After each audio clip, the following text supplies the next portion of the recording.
ನಮಸ್ಕಾರ. ಮುಖ್ಯಾಂಶಗಳು. ದೇಶದೆಲ್ಲೆಡೆ ಉತ್ತಮ ಆಡಳಿತ ದಿನ ಆಚರಣೆ. ಮಾಜಿ ಪ್ರಧಾನಿ ಭಾರತ ರತ್ನ ಅಟಲ್ ಬಿಹಾರಿ ವಾಜಪೇಯಿ ಸ್ಮಾರಕಕ್ಕೆ ಗಣ್ಯರ ನಮನ. ದೇಶದ ಅತಿ ಉದ್ದದ ರೈಲು ರಸ್ತೆ ಮೇಲ್ಸೇತುವೆ ಬೋಗಿಬೀಲ್ ಪ್ರಧಾನಿ ನರೇಂದ್ರ ಮೋದಿ ಅವರಿಂದ ಇಂದು ಲೋಕಾರ್ಪಣೆ. ವಿಜಯಪುರದಲ್ಲಿ ಮುಖ್ಯಮಂತ್ರಿ ಎಚ್.ಡಿ. ಕುಮಾರಸ್ವಾಮಿ ಅವರಿಂದ ಸಾರ್ವಜನಿಕರ ಕುಂದುಕೊರತೆ ಅಹವಾಲು ಸ್ವೀಕಾರ.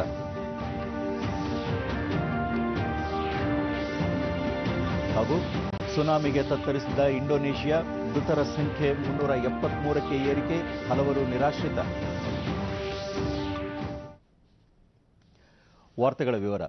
ಇಂದು ಮಾಜಿ ಪ್ರಧಾನಿ ಭಾರತ ರತ್ನ ಅಟಲ್ ಬಿಹಾರಿ ವಾಜಪೇಯಿ ಅವರ 95ನೇ ಜನ್ಮದಿನ. ದೇಶಾದ್ಯಂತ ವಾಜಪೇಯಿ ಜನ್ಮದಿನವನ್ನು ಉತ್ತಮ ಆಡಳಿತ ದಿನವಾಗಿ ಆಚರಿಸಲಾಗುತ್ತಿದೆ. ದೆಹಲಿಯ ರಾಜ್ಘಾಟ್ ಸಮೀಪ ನಿರ್ಮಿಸಲಾಗಿರುವ ವಾಜಪೇಯಿ ಅವರ ಸ್ಮಾರಕ ಸದೈವ್ ಅಟಲ್ ಇಂದು ಲೋಕಾರ್ಪಣೆಗೊಂಡಿತು. ರಾಷ್ಟ್ರಪತಿ ರಾಮನಾಥ್ ಕೋವಿಂದ್, ಉಪರಾಷ್ಟ್ರಪತಿ ಎಂ ವೆಂಕಯ್ಯನಾಯ್ಡು, ಪ್ರಧಾನಿ ನರೇಂದ್ರ ಮೋದಿ, ಲೋಕಸಭಾ ಸ್ಪೀಕರ್ ಸುಮಿತ್ರಾ ಮಹಾಜನ್, ಮಾಜಿ ಪ್ರಧಾನಿ ಮನಮೋಹನ್ ಸಿಂಗ್, ಬಿಜೆಪಿ ರಾಷ್ಟ್ರೀಯ ಅಧ್ಯಕ್ಷ ಅಮಿತ್ ಶಾ, ಹಿರಿಯ ಮುಖಂಡ ಎಲ್.ಕೆ. ಅಡ್ವಾಣಿ, ಕೇಂದ್ರ ಸಚಿವರು, ವಾಜಪೇಯಿ ಸಂಬಂಧಿಗಳು ಸೇರಿದಂತೆ ಹಲವು ಗಣ್ಯರು ವಾಜಪೇಯಿ ಸಮಾಧಿಗೆ ಪುಷ್ಪನಮನ ಸಲ್ಲಿಸಿದರು.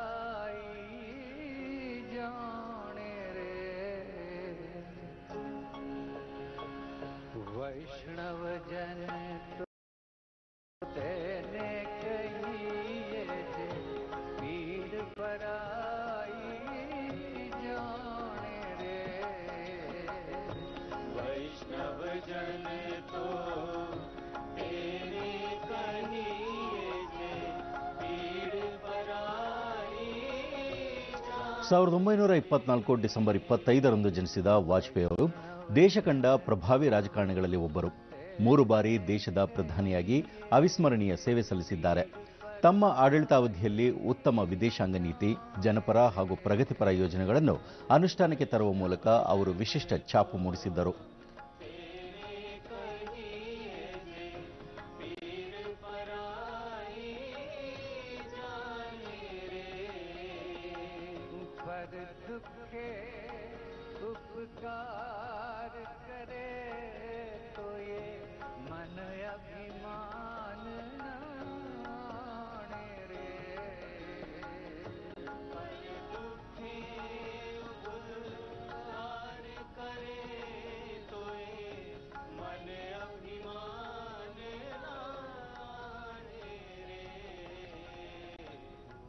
ನಿನ್ನೆಯಷ್ಟೇ ವಾಜಪೇಯಿ ಸ್ಮರಣಾರ್ಥ ₹100 ಮುಖಬೆಲೆಯ ನಾಣ್ಯವನ್ನು ಪ್ರಧಾನಿ ನರೇಂದ್ರ ಮೋದಿ ಲೋಕಾರ್ಪಣೆ ಮಾಡಿದ್ದಾರೆ.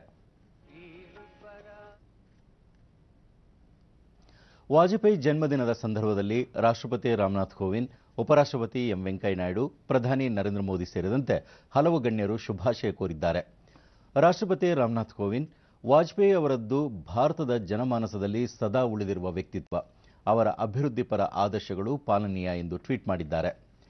ಉಪರಾಷ್ಟ್ರಪತಿ ಎಂ ವೆಂಕಯ್ಯನಾಯ್ಡು, ವಾಜಪೇಯಿ ಭಾರತ ರಾಜಕಾರಣದ ಬಹುಮೂಲ್ಯ ರತ್ನವಾಗಿದ್ದು ಉತ್ತಮ ವಾಗ್ಮಿ ಮತ್ತು ಆಡಳಿತಗಾರರಾಗಿ ಮಾದರಿಯಾಗಿದ್ದಾರೆ ಎಂದು ಟ್ವೀಟ್ ಸಂದೇಶದಲ್ಲಿ ಸ್ಮರಿಸಿದ್ದಾರೆ. ಪ್ರಧಾನಿ ನರೇಂದ್ರ ಮೋದಿ, ವಾಜಪೇಯಿ ಅವರ ಜನ್ಮದಿನದ ಸಂದರ್ಭದಲ್ಲಿ ಅವರ ಕನಸಿನ ಭಾರತ ನಿರ್ಮಾಣದ ಸಂಕಲ್ಪವನ್ನು ಸಾಕಾರಗೊಳಿಸುವ ಆಶಯವನ್ನು ಟ್ವಿಟರ್ನಲ್ಲಿ ವ್ಯಕ್ತಪಡಿಸಿದ್ದಾರೆ. ಮಾಜಿ ಪ್ರಧಾನಿ ಅಟಲ್ ಬಿಹಾರಿ ವಾಜಪೇಯಿ ಜನ್ಮದಿನ ಹಿನ್ನೆಲೆಯಲ್ಲಿ ಬೆಂಗಳೂರಿನ ಚಿಕ್ಕಲಾಲ್ಬಾಗ್ನಲ್ಲಿಂದು ಬಿಜೆಪಿ ವತಿಯಿಂದ ಹಮ್ಮಿಕೊಳ್ಳಲಾಗಿದ್ದ ಉಚಿತ ಆರೋಗ್ಯ ಶಿಬಿರಕ್ಕೆ ಪಕ್ಷದ ರಾಜ್ಯಾಧ್ಯಕ್ಷ ಬಿಎಸ್ ಯಡಿಯೂರಪ್ಪ ಚಾಲನೆ ನೀಡಿದರು.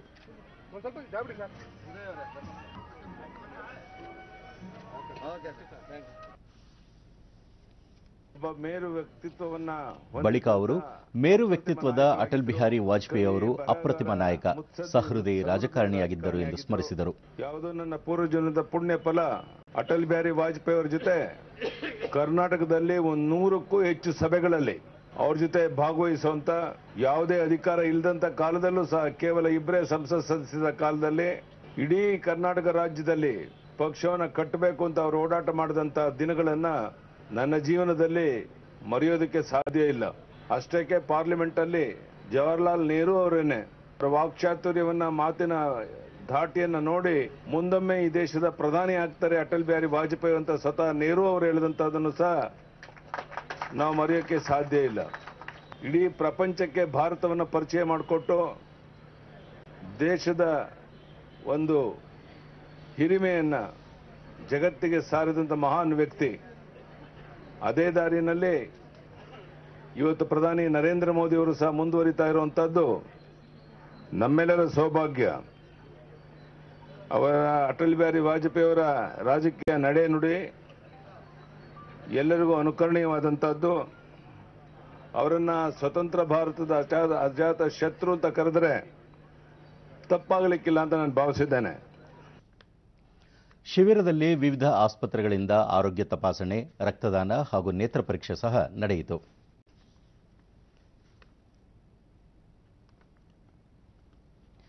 ಭಾರತದ ಅತಿದೊಡ್ಡ ರೈಲು ಮತ್ತು ರಸ್ತೆ ಮೇಲ್ಸೇತುವೆ ಎನಿಸಿರುವ ಅಸ್ಸಾಂನ ಬೋಗಿಬೀಲ್ ಬ್ರಿಡ್ಜ್ ಅನ್ನು ಪ್ರಧಾನಿ ನರೇಂದ್ರ ಮೋದಿ ಇಂದು ಲೋಕಾರ್ಪಣೆ ಮಾಡಲಿದ್ದಾರೆ. ಇದೇ ಸಂದರ್ಭದಲ್ಲಿ ಅವರು ಸೇತುವೆ ಮೇಲೆ ಸಂಚರಿಸಲಿರುವ ಮೊದಲ ಪ್ರಯಾಣಿಕರ ರೈಲಿಗೂ ಚಾಲನೆ ನೀಡಲಿದ್ದಾರೆ. 4.9 ಕಿಲೋಮೀಟರ್ ಉದ್ದದ ಈ ಸೇತುವೆ ದ್ವಿಪಥ ರೈಲು ಮಾರ್ಗ ಹಾಗೂ 3 ಪಥದ ರಸ್ತೆ ಮಾರ್ಗವನ್ನು ಹೊಂದಿದೆ. ಬ್ರಹ್ಮಪುತ್ರ ನದಿಗೆ ಕಟ್ಟಲಾಗಿರುವ ಈ ಸೇತುವೆ ಅಸ್ಸಾಂ ಮತ್ತು ಅರುಣಾಚಲ ಪ್ರದೇಶಕ್ಕೆ ಸಂಪರ್ಕ ಕಲ್ಪಿಸಲಿದೆ. ಆಧುನಿಕ ತಂತ್ರಜ್ಞಾನವನ್ನು ಸಮರ್ಪಕವಾಗಿ ಬಳಕೆ ಮಾಡಿಕೊಂಡು ರೈಲು ಮತ್ತು ರಸ್ತೆ ಸಂಪರ್ಕವನ್ನು ಡಬಲ್ ಡೆಕ್ಕರ್ ಮಾದರಿಯಲ್ಲಿ ಒಂದೇ ಸೇತುವೆಯಲ್ಲಿ ನಿರ್ಮಿಸಿರುವುದು ವಿಶೇಷವಾಗಿದೆ.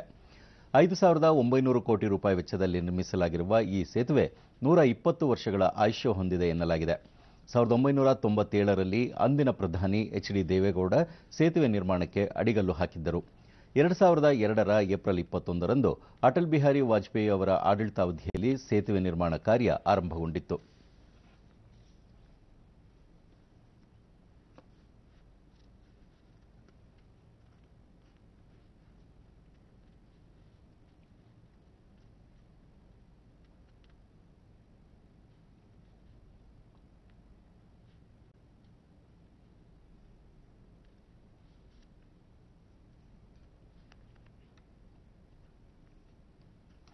ವಿಜಯಪುರದಲ್ಲಿಂದು ಮುಖ್ಯಮಂತ್ರಿ ಎಚ್.ಡಿ. ಕುಮಾರಸ್ವಾಮಿ ಸಾರ್ವಜನಿಕರಿಂದ ಅಹವಾಲು ಸ್ವೀಕರಿಸಿದರು. ಜನರು ತಮ್ಮ ವಿವಿಧ ಸಮಸ್ಯೆಗಳು ಮತ್ತು ಕುಂದುಕೊರತೆಗಳನ್ನು ನಿವಾರಿಸುವಂತೆ ಮುಖ್ಯಮಂತ್ರಿಗಳಿಗೆ ಮನವಿ ಸಲ್ಲಿಸಿದರು. ಜನರ ಅಹವಾಲು ಸ್ವೀಕರಿಸಿದ ಮುಖ್ಯಮಂತ್ರಿ ಕುಮಾರಸ್ವಾಮಿ ಸಮಸ್ಯೆಗಳ ನಿವಾರಣೆಗೆ ಸೂಕ್ತ ಕ್ರಮ ಕೈಗೊಳ್ಳುವಂತೆ ಅಧಿಕಾರಿಗಳಿಗೆ ಸೂಚಿಸಿದರು.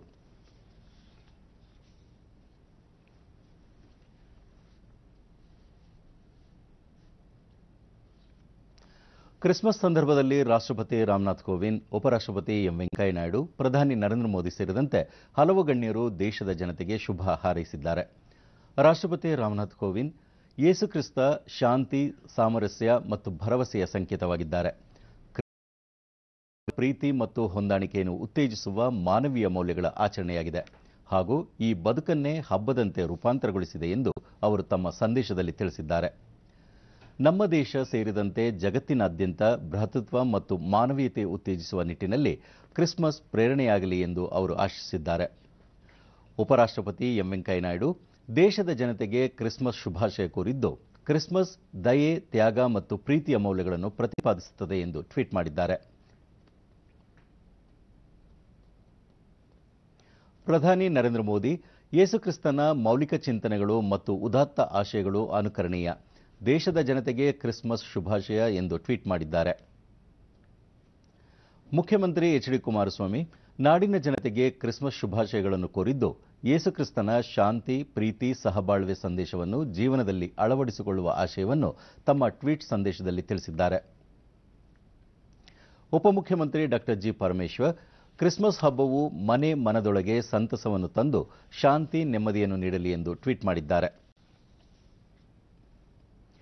ರಾಜ್ಯದೆಲ್ಲೆಡೆ ಕ್ರಿಸ್ಮಸ್ ಹಬ್ಬವನ್ನು ಸಂಭ್ರಮ ಸಡಗರದಿಂದ ಆಚರಿಸಲಾಗುತ್ತಿದೆ. ಕ್ರೈಸ್ತ ಬಾಂಧವರು ಚರ್ಚ್ಗಳಿಗೆ ತೆರಳಿ ಧಾರ್ಮಿಕ ವಿಧಿವಿಧಾನಗಳೊಂದಿಗೆ ಯೇಸು ಕ್ರಿಸ್ತನಿಗೆ ನಮಿಸಿ ಪ್ರಾರ್ಥನೆ ಸಲ್ಲಿಸುತ್ತಿದ್ದಾರೆ. ಬೆಂಗಳೂರಿನ ವಿವಿಧ ಚರ್ಚ್ಗಳು ದೀಪಾಲಂಕಾರಗೊಂಡಿದ್ದು, ಕ್ರೈಸ್ತ ಬಾಂಧವರು ಸಂತಸದಿಂದ ಕ್ರಿಸ್ಮಸ್ ಹಬ್ಬವನ್ನು ಆಚರಿಸುತ್ತಿದ್ದಾರೆ.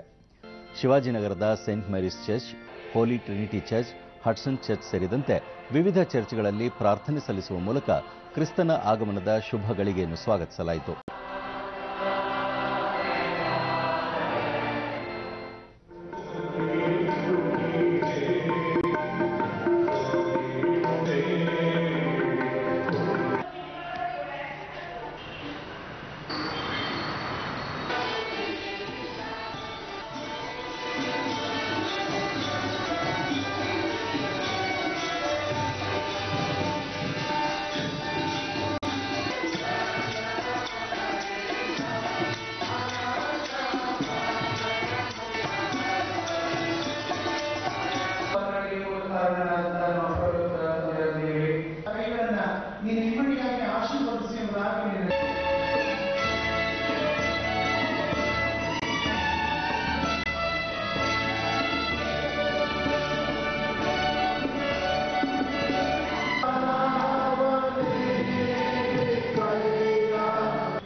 ಮಂಗಳೂರಿನಲ್ಲಿ 450 ವರ್ಷಗಳ ಹಳೆಯ ರೊಸಾರಿಯೋ ಕ್ಯಾಥೆಡ್ರಲ್ ಚರ್ಚ್ನಲ್ಲಿ ಡಾಕ್ಟರ್ ಪೀಟರ್ ಪಾಲ್ ಸಲ್ಡಾನಾ ಅವರು ಪ್ರಾರ್ಥನಾ ಕೂಟವನ್ನು ನೆರವೇರಿಸಿದರು.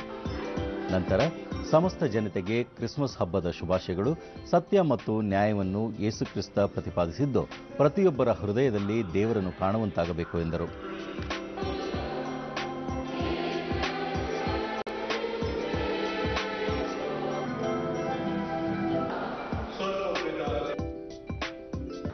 ಇಡೀ ಪ್ರಪಂಚದಲ್ಲಿ ಇಂದು ಸಡಗರವೇ ಸಡಗರ, ಸಂಭ್ರಮವೇ ಸಂಭ್ರಮ. ಎಲ್ಲೆಲ್ಲೂ ನೋಡಿದರೂ ದೀಪಗಳು ಉರಿತಾ ಇವೆ. ಈ ಕ್ರಿಸ್ಮಸ್ ಹಬ್ಬದ ಶುಭಾಶಯಗಳು. ದೇವರು ಯೇಸು ಕ್ರಿಸ್ತರ ಮುಖಾಂತರ ನಿಮ್ಮನ್ನು ಆಶೀರ್ವದಿಸಲಿ. ಸಾಂಸ್ಕೃತಿಕ ನಗರಿ ಮೈಸೂರಿನಲ್ಲಿಯೂ ಕ್ರೈಸ್ತ ಬಾಂಧವರು ಸಂಭ್ರಮದಿಂದ ಕ್ರಿಸ್ಮಸ್ ಹಬ್ಬವನ್ನು ಆಚರಿಸುತ್ತಿದ್ದಾರೆ. ಸೇಂಟ್ ಫಿಲೋಮಿನಾ ಚರ್ಚ್ನಲ್ಲಿ ಸೋಮವಾರ ರಾತ್ರಿ ಫಾದರ್ ವಿಲಿಯಮ್ಸ್ ಶಾಂತಿದೂತ ಯೇಸುವಿಗೆ ವಿಶೇಷ ಪ್ರಾರ್ಥನೆ ಸಲ್ಲಿಸಿದರು.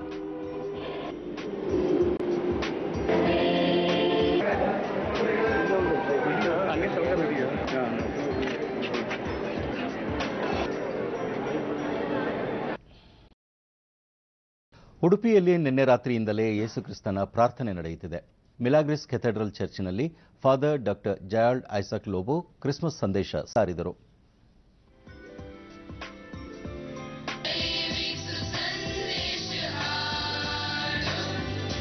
काळोखान बुडलेल्या संवसारात उजवाड कसो पाटयलोय, गोरवाच्या गोट्यान तो अंकार मायेचो अस्कत बाळोक जालो, तरी तोच तुजे सारको व्हड आनी पदवेदार.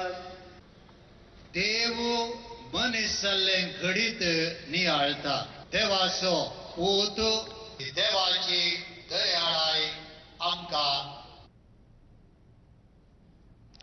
ಜಗತ್ತಿನಾದ್ಯಂತ ಇಂದು ಕ್ರಿಸ್ಮಸ್ ಸಂಭ್ರಮ. ಕ್ರಿಸ್ತರ ಪವಿತ್ರ ಭೂಮಿ ವ್ಯಾಟಿಕನ್ ನಗರದಲ್ಲಿ ಹಬ್ಬವನ್ನು ಸಡಗರದಿಂದ ಆಚರಿಸಲಾಯಿತು. ಚರ್ಚ್ನಲ್ಲಿ ಪೋಪ್ ನೇತೃತ್ವದಲ್ಲಿ ವಿಶೇಷ ಪ್ರಾರ್ಥನೆ ಸಲ್ಲಿಸಿ ಶಾಂತಿ ಸಂದೇಶವನ್ನು ರವಾನಿಸಲಾಯಿತು. ಫಿನ್ಲ್ಯಾಂಡ್ನಲ್ಲಿ ಮೈ ಕೊರೆಯುವ ಚಳಿಯ ನಡುವೆ ಆಗಮಿಸಿದ ಸಾಂತಾಕ್ಲಾಸ್ ಜನತೆಗೆ ಕ್ರಿಸ್ಮಸ್ ಶುಭ ಹಾರೈಸಿದ್ದಾನೆ. ಸ್ಪೇನ್ನಲ್ಲಿ ಆಗಸದಿಂದ ಧರೆಗಿಳಿದ ಸಾಂತಾಕ್ಲಾಸ್ ಮಕ್ಕಳಿಗೆ ರೋಮಾಂಚನ ಉಂಟು ಮಾಡಿದ. ಕೆಲವು ಮಕ್ಕಳು ತಮಗೆ ಬೇಕಾದ ಕೊಡುಗೆಗಳ ಚೀಟಿಯನ್ನು ಸಾಂತಾಕ್ಲಾಸ್ಗೆ ನೀಡಿ ಸಂಭ್ರಮಿಸಿದರು. ಭಾರತದಲ್ಲಿ ಕೂಡ ಕ್ರಿಸ್ಮಸ್ಗೆ ಸಂಭ್ರಮ ಕಂಡುಬರುತ್ತಿದೆ. ಜರ್ಮನಿಯ ಮ್ಯೂನಿಕ್ನಲ್ಲಿ ಜನರು ಪ್ರಾಚೀನ ಪರಂಪರೆಯಂತೆ ದೈತ್ಯರ ವೇಷದಲ್ಲಿ ಕಾಣಿಸಿಕೊಂಡು ಶಕ್ತಿ ಪ್ರದರ್ಶನದಲ್ಲಿ ಭಾಗಿಯಾದರು.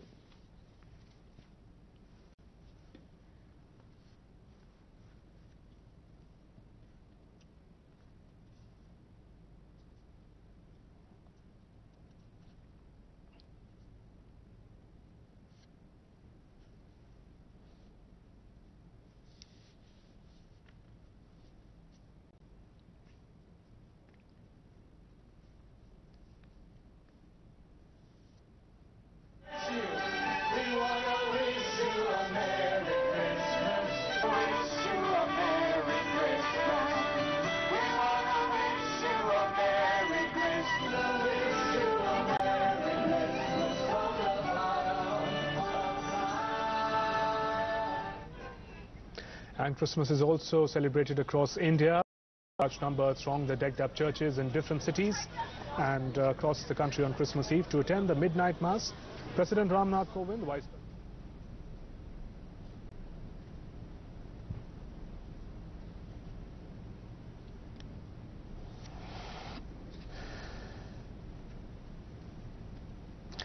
ಚಾಮರಾಜನಗರ ಜಿಲ್ಲೆಯ ಹನೂರು ತಾಲೂಕಿನ ಸುಳ್ವಾಡಿ ಗ್ರಾಮದಲ್ಲಿ ನಡೆದ ವಿಷಪೂರಿತ ಪ್ರಸಾದ ಸೇವನೆ ಪ್ರಕರಣದ ಸಂತ್ರಸ್ತರನ್ನು ಪ್ರವಾಸೋದ್ಯಮ ಸಚಿವ ಸಾರಾ ಮಹೇಶ್ ನಿನ್ನೆ ಭೇಟಿ ಮಾಡಿ ಸಾಂತ್ವನ ಹೇಳಿದರು.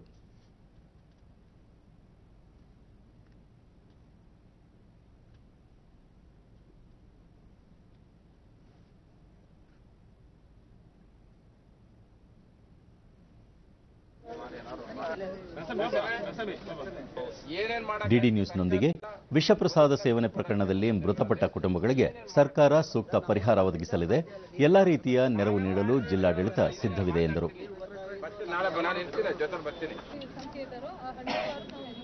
ನಾಳೆ ಮಾನ್ಯ ಮುಖ್ಯಮಂತ್ರಿಗಳು ಬರ್ತಾ ಇರ್ತಕ್ಕಂಥದ್ದು ನೊಂದಿರ್ತಕ್ಕಂಥ ಕುಟುಂಬಗಳ ಬಗ್ಗೆ, ಅವರ ಜೀವನದ ಬಗ್ಗೆ, ಅವರ ಮುಂದಿನ ಜೀವನವನ್ನು ನಡೆಸುವಂಥ ವ್ಯವಸ್ಥೆಯ ಬಗ್ಗೆ ಏನು ಮಾಡಬೇಕು ಅನ್ನೋದ್ರ ಬಗ್ಗೆ ಅವ್ರ ಜೊತೆನೇ ಚರ್ಚೆ ಮಾಡಿ ಅವ್ರಿಗೆ ಯಾವ ರೀತಿಯ ನೆರವನ್ನು ನೀಡಬೇಕು ಅನ್ನೋದ್ರ ಬಗ್ಗೆ ಅವರೇ ಖುದ್ದಾಗಿ ಬರುವಂಥದ್ದು. ಪ್ರಕರಣ ಸ್ಥಳಕ್ಕೆ ಇಂದು ಮುಖ್ಯಮಂತ್ರಿ ಎಚ್.ಡಿ. ಕುಮಾರಸ್ವಾಮಿ ಭೇಟಿ ನೀಡಲಿದ್ದು ಮೃತರ ಕುಟುಂಬಗಳು ಹಾಗೂ ಅಸ್ವಸ್ಥರಿಗೆ ಸಾಂತ್ವನ ಹೇಳಲಿದ್ದಾರೆ. ನೂಪುರ ಸ್ಕೂಲ್ ಆಫ್ ಭರತನಾಟ್ಯ ಬೆಂಗಳೂರಿನಲ್ಲಿ ಆಯೋಜಿಸಿದ್ದ ನೂಪುರ 40ರ ನೃತ್ಯ ಯಾತ್ರೆ ಕಾರ್ಯಕ್ರಮದಲ್ಲಿ ರಾಜಮಾತೆ ಪ್ರಮೋದಾದೇವಿ ಒಡೆಯರ್ ಹಾಗೂ ಶಾಸಕ ಡಾಕ್ಟರ್ ಸಿ.ಎನ್. ಅಶ್ವತ್ಥನಾರಾಯಣ್ ಭಾಗವಹಿಸಿದ್ದರು. ನೂಪುರ 40ರ ನೃತ್ಯ ಯಾತ್ರೆ ಪುಸ್ತಕ ಬಿಡುಗಡೆ ಮಾಡಲಾಯಿತು.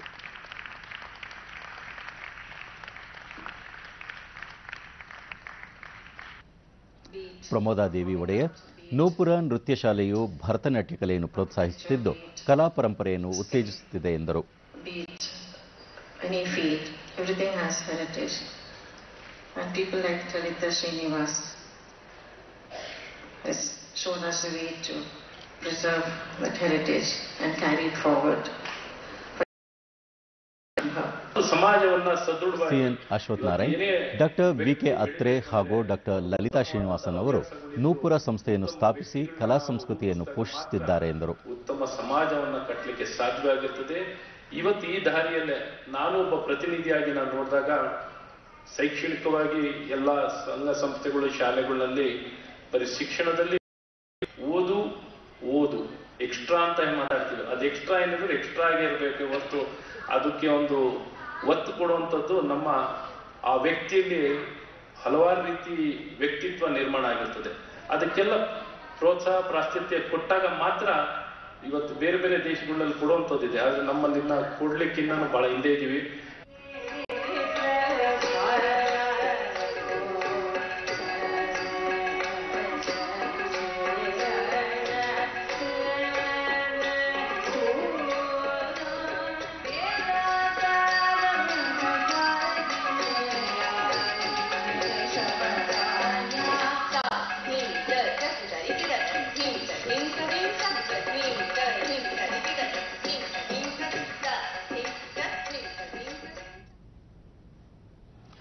ಬೆಂಗಳೂರು ಹೊರವಲಯದ ಬೊಮ್ಮಸಂದ್ರದಲ್ಲಿ ಚೇತನ ವಿಹಾರ ಹಿರಿಯರ ಕೇಂದ್ರವನ್ನು ಸುಪ್ರೀಂ ಕೋರ್ಟ್ ನಿವೃತ್ತ ಮುಖ್ಯ ನ್ಯಾಯಮೂರ್ತಿ ಎಂಎನ್ ವೆಂಕಟಾಚಲಯ್ಯ ನಿನ್ನೆ ಉದ್ಘಾಟಿಸಿದರು.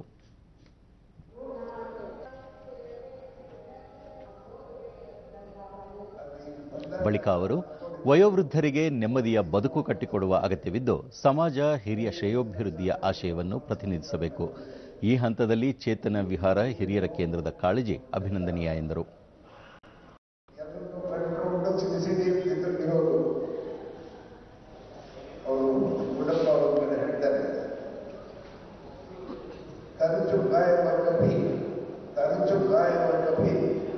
ಕೆರೆದು ಹುಣ್ಣಾಗಿ ಬಂದೆ ನಿನ್ನ ಕೊರತೆಗಳೆಲ್ಲ ನೆನೆದು ಲೋಕವೆಲ್ಲ ಶಪಿಸಿ ಮಾಡುವುದು ಬಾಳೆ ನಾವು ಕೇಳ್ತಾರೆ. ವಿಧಾನ ಪರಿಷತ್ ಸದಸ್ಯ ಬಸವರಾಜ ಹೊರಟ್ಟಿ, ಪ್ರಸ್ತುತ ದಿನಗಳಲ್ಲಿ ಹಿರಿಯ ನಾಗರಿಕರ ಕುರಿತ ನಿರ್ಲಕ್ಷ್ಯ ಧೋರಣೆ ಹೆಚ್ಚುತ್ತಿದೆ. ಹಣದಿಂದ ಸಂಬಂಧ ಹಾಗೂ ಭಾವನೆಗಳನ್ನು ಗಟ್ಟಿಗೊಳಿಸಲು ಸಾಧ್ಯವಿಲ್ಲ ಎಂದರು. ಇನ್ನೊಂದು ದುಡ್ಡು ಇರ್ತಿದೆ, ಫಾರಿನ್ದಾಗ ಇರ್ತಾರೆ ಮಕ್ಕಳು, ಅಥವಾ ಡೆಲ್ಲಿಗೆಲ್ಲಿ ಇರ್ತಾರೆ, ತಂದೆ ತಾಯಿ ನೋಡಂಗಿಲ್ಲ, ಎಷ್ಟು ದುಡ್ಡು ಕೊಡೋಕೆ ಇರ್ತಾರೆ, ಬಟ್ ದುಡ್ಡು ಕೊಟ್ಟರು ಕಾಳಜಿಯಿಂದ ನೋಡೋಕ್ಕಾಗೋಲ್ಲ. ಅಂಥದ್ರಲ್ಲಿ ಇದೊಂದು ಏನಂದ್ರೆ ಇದೊಂದು ಮಾದರಿ ಆದಂಥದ್ದು. ನಮ್ಮ ಮನೆಯಲ್ಲಿ ನಾವೇನಂತ ತಂದೆ ತಾಯಿಗಳನ್ನ ಯಾವ ರೀತಿ ನೋಡಬೇಕು ಆ ಎಲ್ಲ ವ್ಯವಸ್ಥೆಯನ್ನು ಇಲ್ಲಿ ಮಾಡ್ಯಾರ. ಅದಕ್ಕೆ ಮಕ್ಕಳು ನಿರಾಳವಾಗಿ ಯಾರು ಮಕ್ಕಳು ತಂದೆ ತಾಯಿನ ಭಾಳ ಪ್ರೀತಿ ಗೌರವ ನೋಡ್ತಾರೆ ಅವರಿಗೆ ನೆಮ್ಮದಿಯನ್ನು ಕೊಡುವಂಥ ಇದೊಂದು ಸಂಸ್ಥೆ ಅಂತೇಳಿ ಭಾಳ ಅಭಿಮಾನ ಪಡ್ತಿದ್ದೀನಿ. ವಿನಾಶದ ಅಂಚಿನಲ್ಲಿರುವ ವಿವಿಧ ಬಣ್ಣದ ಔಷಧೀಯ ಗುಣವುಳ್ಳ ಅಪರೂಪದ ಭತ್ತದ ತಳಿಗಳನ್ನು ಬೆಳೆಯುವಲ್ಲಿ ದಾವಣಗೆರೆ ಜಿಲ್ಲೆಯ ಕುಂಬಳೂರು ಗ್ರಾಮದ ರೈತ ಆಂಜನೇಯ ಯಶಸ್ವಿಯಾಗಿದ್ದಾರೆ. ರೈತ ಆಂಜನೇಯ ಅವರ ಬಳಿ 100 ವಿವಿಧ ತಳಿಗಳ ಭತ್ತದ ಸಂಗ್ರಹ ಇದೆ. ತಮ್ಮ 3.5 ಎಕರೆ ಜಮೀನಿನಲ್ಲಿ ಡಾಂಬರು ಸಾಲಿ, ಸಿಂಧೂರ, ಮಧುಸಾಲಿ ಸೇರಿದಂತೆ 40 ವಿವಿಧ ಜಾತಿಯ ಭತ್ತದ ತಳಿಗಳನ್ನು ಬೆಳೆಯುವ ಮೂಲಕ ಗಮನ ಸೆಳೆದಿದ್ದಾರೆ. ಭತ್ತ ಮಾತ್ರವಲ್ಲದೆ ಮೌಲ್ಯಾಧಾರಿತ ಅಕ್ಕಿಯ ಉತ್ಪನ್ನಗಳನ್ನು ಸಹ ರೈತ ಆಂಜನೇಯ ಉತ್ಪಾದಿಸುತ್ತಿದ್ದಾರೆ. ಇವರ ಈ ಸಾಧನೆಗೆ ರಾಜ್ಯ ಹಾಗೂ ರಾಷ್ಟ್ರಮಟ್ಟದ ಪ್ರಶಸ್ತಿಗಳು ಸಂದಿವೆ. ಡಿಡಿ ನ್ಯೂಸ್ನೊಂದಿಗೆ ರೈತ ಆಂಜನೇಯ, ರಾಸಾಯನಿಕಗಳ ಬಳಕೆಯ ಭರಾಟೆಯಲ್ಲಿ ಭತ್ತದ ತಳಿಗೆ ತಗುಲುವ ರೋಗಗಳ ತಡೆ ಅಸಾಧ್ಯವಾದ ಹಿನ್ನೆಲೆಯಲ್ಲಿ ಸಾವಯವ ಕೃಷಿಗೆ ಒತ್ತು ನೀಡಲಾಗಿದೆ. ವಿದೇಶಿ ತಳಿಗಳ ಬೇಡಿಕೆ ಹೆಚ್ಚಾದ್ದರಿಂದ ಅವುಗಳ ಸಂರಕ್ಷಣೆಗೆ ಆದ್ಯತೆ ನೀಡಲಾಗಿದೆ ಎಂದರು. ನಶಿಸಿ ಹೋಗಿರೋ ಭಾರತೀಯ ಭತ್ತದ ತಳಿಗಳನ್ನ ಕನ್ಸರ್ವ್ ಮಾಡೋ ಒಂದು ಬೋರೇಗೌಡರಿಂದ ತಗೊಂಡ್ವಿ, 1-2 ವೆರೈಟಿ. ನಾವು 42 ರೈತ ಮಹಿಳೆ ಹೇಮಾ ಆಂಜನೇಯ 42 ಪ್ರಕಾರದ ದೇಶಿ ಭತ್ತದ ತಳಿಗಳನ್ನು ಬೆಳೆಯಲಾಗಿದ್ದು ಉಪ ಉತ್ಪನ್ನಗಳಾದ ಮಂಡಕ್ಕಿ, ಅವಲಕ್ಕಿ, ಅಕ್ಕಿ ಹಿಟ್ಟು ಇತ್ಯಾದಿಗಳನ್ನು ಉತ್ಪಾದಿಸಿ ನೇರವಾಗಿ ಗ್ರಾಹಕರಿಗೆ ತಲುಪಿಸುತ್ತಿರುವುದಾಗಿ ಹೇಳಿದರು. ಡಿಮ್ಯಾಂಡ್ ಇದೆ. ಬೇರೆ ಕಡೆಗೆಲ್ಲ ನಮಗೆ ಆರ್ಡರ್ ಕೊಟ್ಟರೆ ನಾವು ಅಕ್ಕಿ ಕಳಿಸ್ತೀವಿ. ಆಮೇಲೆ ಅದನ್ನ ಟ್ರೆಡಿಷನಲ್ ವೆರೈಟಿನೇ ಯಾಕೆ ಬೆಳಿಬೇಕಪ್ಪ ಅಂದರೆ ಅದರಲ್ಲಿ ರೆಸಿಸ್ಟೆಂಟ್ ಪವರ್ ಜಾಸ್ತಿ ಇರೋದ್ರಿಂದ ಅದನ್ನು ಬೆಳಿಬೇಕು. ಆಮೇಲೆ ಭೂಮಿಗೂ ಒಂದು ಫಲವತ್ತತೆ ಸಿಗುತ್ತೆ ಅನ್ನೋ ಉದ್ದೇಶದಿಂದ ಸಾವಯವನೇ ಮಾಡಬೇಕು ಅನ್ನೋ ಉದ್ದೇಶದಿಂದ ನಾವು ಸಾವಯವನ್ನೇ ಮಾಡ್ತಾ ಇದ್ದೀವಿ. ಬೇಸಾಯ ತಜ್ಞ ಡಾಕ್ಟರ್ ಮಲ್ಲಿಕಾರ್ಜುನ, ರೈತ ಆಂಜನೇಯ ಅವರು 160 ವಿವಿಧ ಭತ್ತದ ತಳಿಗಳನ್ನು ಸಂರಕ್ಷಿಸುವ ಮಹತ್ ಕಾರ್ಯ ಮಾಡಿರುವುದು ಶ್ಲಾಘನೀಯ. ವಿಶೇಷವಾಗಿ ಸ್ವಚ್ಛ ಭಾರತ್ ಲೋಗೋವನ್ನು ಹೋಲುವ ರೀತಿ ತಮ್ಮ ಜಮೀನಿನಲ್ಲಿ ಭತ್ತ ಬೆಳೆದಿರುವುದು ಎಲ್ಲರ ಗಮನ ಸೆಳೆಯುತ್ತದೆ ಎಂದರು. ಪ್ರಧಾನಮಂತ್ರಿಯವರಿಗೂ ಸಹ ತಲುಪುವಂತ ರೀತಿಯಲ್ಲಿ ನಮ್ಮ ಕೃಷಿ ವಿಜ್ಞಾನ ಕೇಂದ್ರದಿಂದ ನಾವು ಚಿತ್ರಗಳನ್ನ ಕಳಿಸಿದ್ವಿ. ಇದು ಪತ್ತಿ ಜಾಸ್ತಿ ಆಗುತ್ತೆ. ತಳಿ ವಿಜ್ಞಾನಿ ಡಾಕ್ಟರ್ ಮಲ್ಲೇಶಪ್ಪ, ಔಷಧಿ ಗುಣಗಳುಳ್ಳ ಭತ್ತದ ತಳಿಗಳನ್ನು ಆಂಜನೇಯ ಅವರು ಸಂರಕ್ಷಿಸಿರುವುದು ಹೆಮ್ಮೆಯ ವಿಚಾರ. ಗರ್ಭಿಣಿ ಸ್ತ್ರೀಯರಿಗಾಗಿ ಅತ್ಯುತ್ತಮ ಭತ್ತ ಬೆಳೆದಿದ್ದಾರೆ. ಸಿಂಧೂರ ಮಧುಸಾಲೆ ತಳಿಯಿಂದ ಮಧುಮೇಹ ನಿಯಂತ್ರಿಸಬಹುದಾಗಿದೆ ಎಂದು ಹೇಳಿದರು. ಅದೇ ರೀತಿ ಚಕ್ರ ಪರೋಟ ಅಂತ ಬಂದಿದೆ. ಅದಕ್ಕೆ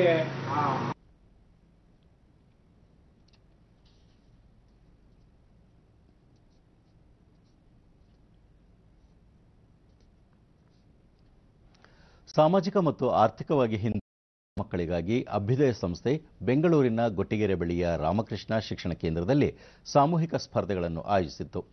ಮಕ್ಕಳಿಗಾಗಿ ಹಾಡುಗಾರಿಕೆ, ನಾಟಕ, ಪ್ರದರ್ಶನ ಹಾಗೂ ರಸಪ್ರಶ್ನೆ ಸೇರಿದಂತೆ ವಿವಿಧ ಸ್ಪರ್ಧೆಗಳನ್ನಾಗಿತ್ತು. ವಿಜ್ಞಾನ ಪ್ರಯೋಗ ವಿಭಾಗ ತಯಾರಿಸಿದ ಸೌರವ್ಯೂಹದ ಪ್ರಯೋಗ ಎಲ್ಲರ ಗಮನ ಸೆಳೆಯಿತು. ಸಂಚಾರ ನಿಯಮ ಪಾಲನೆ ಹಾಗೂ ಮದ್ಯಪಾನ ಮಾಡಿ ವಾಹನ ಚಲಾಯಿಸುವ ಕುರಿತು ಆಗುವ ದುಷ್ಪರಿಣಾಮಗಳ ಬಗ್ಗೆ ಮಕ್ಕಳು ನಡೆಸಿಕೊಟ್ಟ ಮೂಕಾಭಿನಯ ನಾಟಕ ನೆರೆದಿದ್ದವರ ಗಮನ ಸೆಳೆಯಿತು. ನೇತ್ರದಾನ ಮತ್ತು ಸಂಚಾರ ನಿಯಮ ಪಾಲನೆ ಬಗ್ಗೆ ಮಕ್ಕಳು ನಡೆಸಿಕೊಟ್ಟ ಮೂಕಾಭಿನಯ ನಾಟಕ ಕಾರ್ಯಕ್ರಮದ ಕೇಂದ್ರ ಬಿಂದುವಾಗಿತ್ತು.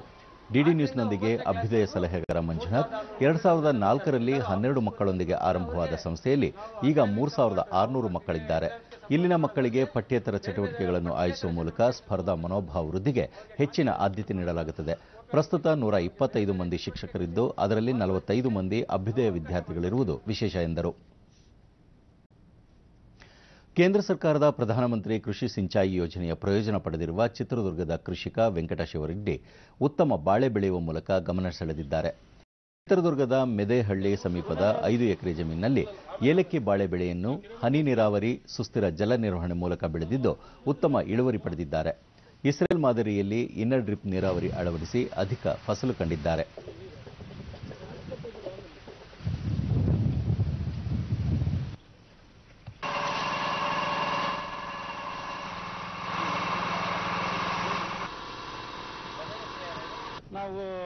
ಡಿಡಿ ನ್ಯೂಸ್ನೊಂದಿಗೆ ವೆಂಕಟ ಶಿವಾರೆಡ್ಡಿ, ನೀರಿನ ಮಿತ ಬಳಕೆ ಮೂಲಕ ಬಾಳೆ ಕೃಷಿಯನ್ನು ಯಶಸ್ವಿಯಾಗಿ ಮಾಡಲಾಗಿದೆ. ಮುಂದಿನ 15 ದಿನಗಳಲ್ಲಿ ಕಟಾವು ನಡೆಯಲಿದ್ದು ಸುಮಾರು 75 ಟನ್ ಇಳುವರಿ ನಿರೀಕ್ಷಿಸಲಾಗಿದೆ ಎಂದರು. ನಾನು ಒಂದು 50 ಕ್ವಿಂಟಲ್ ಹಸಿ ಅಡಿಕೆ ಕಡಿದು 2.5 ಕ್ವಿಂಟಲ್ ಒಣ ಅಡಿಕೆ ಕೊಟ್ಟಿದ್ದಾರೆ. 2.5 ಕ್ವಿಂಟಲ್ ಬಾಳೆ ಒಂದು 75 ಟನ್ ಆಗುತ್ತೆ. ಜನವರಿ ಫಸ್ಟ್ ವೀಕ್ನಲ್ಲಿ ಕಡಿತೀವಿ. ಇಸ್ರಾಲ್ ಮಾದರಿ ಏನು ಕುಮಾರಸ್ವಾಮಿ ಮುಖ್ಯಮಂತ್ರಿಗಳು ಹೇಳಿದಾರೋ ಅದೇ ಪ್ರಕಾರ ಪ್ರತಿಯೊಬ್ಬ ರೈತರು ಮಾಡಿದ್ರೆ ಅನುಕೂಲ ಇದೆ. ನಾನು ಇಸ್ರಾಲ್ ಮಾದರಿಯಲ್ಲಿ ಮಾಡಿದ್ದೀನಿ. ತೋಟಗಾರಿಕೆ ಇಲಾಖೆ ಉಪನಿರ್ದೇಶಕ ಡಾಕ್ಟರ್ ಜಿ ಸವಿತಾ, ಜಿಲ್ಲೆಯ ಎಲ್ಲಾ ತಾಲೂಕುಗಳು ಬರಪೀಡಿತವಾಗಿದ್ದು ಅಂತರ್ಜಲ ಮಟ್ಟ ಕುಸಿದಿದೆ. ಹೀಗಾಗಿ ಹನಿ ನೀರಾವರಿ ಕೃಷಿಗೆ ಹೆಚ್ಚಿನ ಒತ್ತು ನೀಡಲಾಗುತ್ತಿದೆ. ಯೋಜನೆಯನ್ನು ರೈತರು ಸದುಪಯೋಗಪಡಿಸಿಕೊಳ್ಳಬೇಕು ಎಂದರು. 90% ಹನಿ ನೀರಾವರಿಗೆ ಸಹಾಯಧನ ನೀಡ್ತಾ ಇದ್ದೀವಿ. ಇದರಲ್ಲಿ ಪ್ರತಿ ಫಲಾನುಭವಿ 5 ಹೆಕ್ಟೇರ್ ಅಂದರೆ 12.5 ಎಕರೆ ಸಹಾಯಧನ ಪಡೆಯಲಿಕ್ಕೆ ಅವಕಾಶ ಇದೆ. ಇದರಲ್ಲಿ ವಾರಣಾಸಿಯಲ್ಲಿ ಮುಂದಿನ ತಿಂಗಳು ನಡೆಯುವ ಪ್ರವಾಸಿ ಭಾರತೀಯ ದಿನದ ಸಿದ್ಧತೆಗಳನ್ನು ವಿದೇಶ ಸುಷ್ಮಾ ಸ್ವರಾಜ್, ಜನರಲ್ ವಿಕೆ ಸಿಂಗ್ ನಿನ್ನೆ ಪರಿಶೀಲಿಸಿದರು. ಜನವರಿ 15ರಿಂದ ಪ್ರವಾಸಿ ಭಾರತೀಯ ದಿನ ಆರಂಭವಾಗಲಿದ್ದು ಇದೇ ವೇಳೆ ಅಲಹಾಬಾದ್ನಲ್ಲಿ ಜಗತ್ತಿನ ಅತಿದೊಡ್ಡ ಧಾರ್ಮಿಕ ಉತ್ಸವ ಎನಿಸಿರುವ ಕುಂಭಮೇಳ ನಡೆಯುತ್ತಿರುವುದು ವಿಶೇಷವಾಗಿದೆ. ಜಗತ್ತಿನ ಎಲ್ಲಾ ದೇಶಗಳಲ್ಲಿರುವ ಭಾರತೀಯ ಮೂಲದವರು ಪ್ರವಾಸಿ ಭಾರತೀಯ ದಿನದಲ್ಲಿ ಪಾಲ್ಗೊಳ್ಳುತ್ತಿದ್ದು ಇದಕ್ಕಾಗಿ ಎಲ್ಲ ಸಿದ್ಧತೆಗಳನ್ನು ಮಾಡಲಾಗುತ್ತಿದೆ. ಅಫ್ಘಾನಿಸ್ತಾನದ ಕಾಬೂಲ್ನಲ್ಲಿ ನಿನ್ನೆ ನಡೆದ ಉಗ್ರರ ದಾಳಿಯಲ್ಲಿ 43 ಮಂದಿ ಮೃತಪಟ್ಟಿದ್ದು 20 ಜನರು ಗಾಯಗೊಂಡಿದ್ದಾರೆ. ದಾಳಿ ನಡೆಸಿದ 3 ಉಗ್ರರನ್ನು ಭದ್ರತಾ ಪಡೆಗಳು ಗುಂಡಿಟ್ಟು ಕೊಂದಿದ್ದು 350ಕ್ಕೂ ಹೆಚ್ಚು ಜನರನ್ನು ರಕ್ಷಿಸಲಾಗಿದೆ ಎಂದು ಆಂತರಿಕ ಭದ್ರತಾ ಸಚಿವಾಲಯದ ವಕ್ತಾರ ನಜೀಬ್ ದನೇಶ್ ತಿಳಿಸಿದ್ದಾರೆ. ಮತ್ತೊಬ್ಬ ಭಯೋತ್ಪಾದಕ ಕಾರ್ ಬಾಂಬ್ ಸ್ಫೋಟದಲ್ಲಿ ಮೃತಪಟ್ಟಿದ್ದಾನೆಂದು ಮೂಲಗಳು ಹೇಳಿವೆ.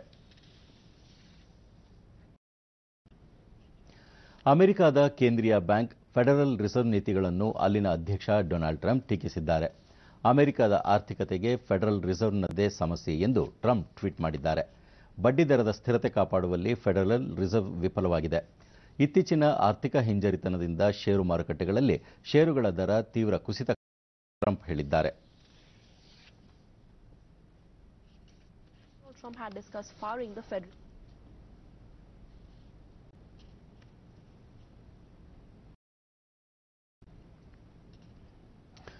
ಇಂಡೋನೇಷಿಯಾದಲ್ಲಿ ಕಳೆದ ಶನಿವಾರ ಸಂಭವಿಸಿದ ಭೀಕರ ಸುನಾಮಿ ದುರಂತದಲ್ಲಿ ಸಾವಿಗೀಡಾದವರ ಸಂಖ್ಯೆ 373ಕ್ಕೆ ಏರಿದೆ.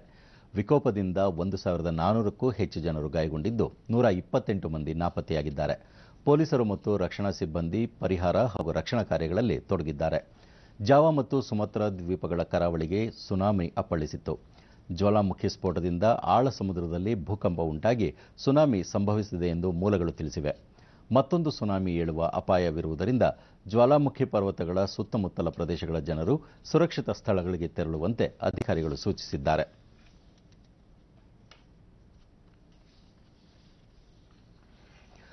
ಉತ್ತರ ಭಾರತದ ಅನೇಕ ಭಾಗಗಳಲ್ಲಿ ತೀವ್ರಗೊಂಡಿರುವ ಶೀತಗಾಳಿ ವಾತಾವರಣದಿಂದ ಜನರು ತತ್ತರಿಸಿದ್ದಾರೆ.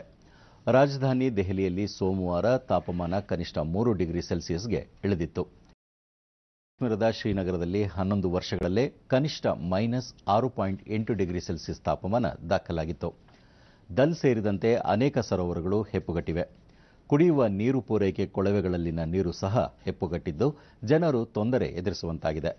ಗುಲ್ಮಾರ್ಗ್ನಲ್ಲೂ ಸಹ ತಾಪಮಾನ -6.8 ಡಿಗ್ರಿ ಸೆಲ್ಸಿಯಸ್ಗೆ ಇಳಿದಿದೆ.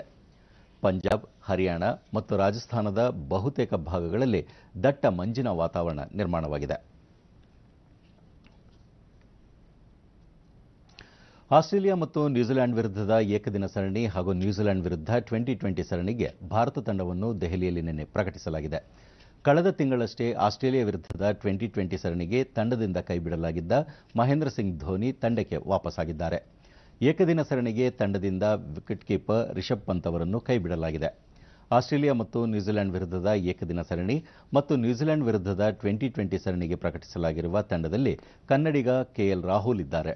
ಉಳಿದಂತೆ ಏಕದಿನ ಸರಣಿಗೆ ವಿರಾಟ್ ಕೊಹ್ಲಿ ನಾಯಕತ್ವದ ತಂಡದಲ್ಲಿ ರೋಹಿತ್ ಶರ್ಮಾ, ಶಿಖರ್ ಧವನ್, ಅಂಬಟಿ ರಾಯುಡು, ದಿನೇಶ್ ಕಾರ್ತಿಕ್, ಕೇದಾರ್ ಜಾಧವ್, ಹಾರ್ದಿಕ್ ಪಾಂಡ್ಯ, ಕುಲ್ದೀಪ್ ಯಾದವ್, ಯಜುವೇಂದ್ರ ಚಹಲ್, ರವೀಂದ್ರ ಜಡೇಜಾ, ಭುವನೇಶ್ವರ್ ಕುಮಾರ್, ಜಸ್ಪ್ರೀತ್ ಬುಮ್ರಾ, ಖಲೀಲ್ ಅಹ್ಮದ್, ಮೊಹಮ್ಮದ್ ಶಮಿ ಇದ್ದಾರೆ. ನ್ಯೂಜಿಲೆಂಡ್ ವಿರುದ್ಧದ T20 ಸರಣಿಗೆ ಪ್ರಕಟಿಸಲಾಗಿರುವ ತಂಡದಲ್ಲಿ ರಿಷಬ್ ಪಂತ್ ಮತ್ತು ಕೃನಾಲ್ ಪಾಂಡ್ಯ ಸ್ಥಾನ ಪಡೆದಿದ್ದಾರೆ. ಕೊನೆಯಲ್ಲಿ ಅಂಶಗಳು. ದೇಶದೆಲ್ಲೆಡೆ ಉತ್ತಮ ಆಡಳಿತ ದಿನ ಆಚರಣೆ. ಮಾಜಿ ಪ್ರಧಾನಿ ಭಾರತ ರತ್ನ ಅಟಲ್ ಬಿಹಾರಿ ವಾಜಪೇಯಿ ಸ್ಮಾರಕಕ್ಕೆ ಗಣ್ಯರ ನಮನ. ದೇಶದ ಅತಿ ಉದ್ದದ ರೈಲು, ರಸ್ತೆ ಮೇಲ್ಸೇತುವೆ ಬೋಗಿ ಬಿಲ್ ಪ್ರಧಾನಿ ನರೇಂದ್ರ ಮೋದಿ ಅವರಿಂದ ಇಂದು ಲೋಕಾರ್ಪಣೆ. ವಿಜಯಪುರದಲ್ಲಿ ಮುಖ್ಯಮಂತ್ರಿ HD ಕುಮಾರಸ್ವಾಮಿ ಅವರಿಂದ ಸಾರ್ವಜನಿಕರ ಕುಂದುಕೊರತೆ ಅಹವಾಲು ಸ್ವೀಕಾರ. ಹಾಗೂ ಸುನಾಮಿಗೆ ತತ್ತರಿಸಿದ ಇಂಡೋನೇಷ್ಯಾ, ಮೃತರ ಸಂಖ್ಯೆ 373ಕ್ಕೆ ಏರಿಕೆ, ಹಲವರು ನಿರಾಶ್ರಿತ.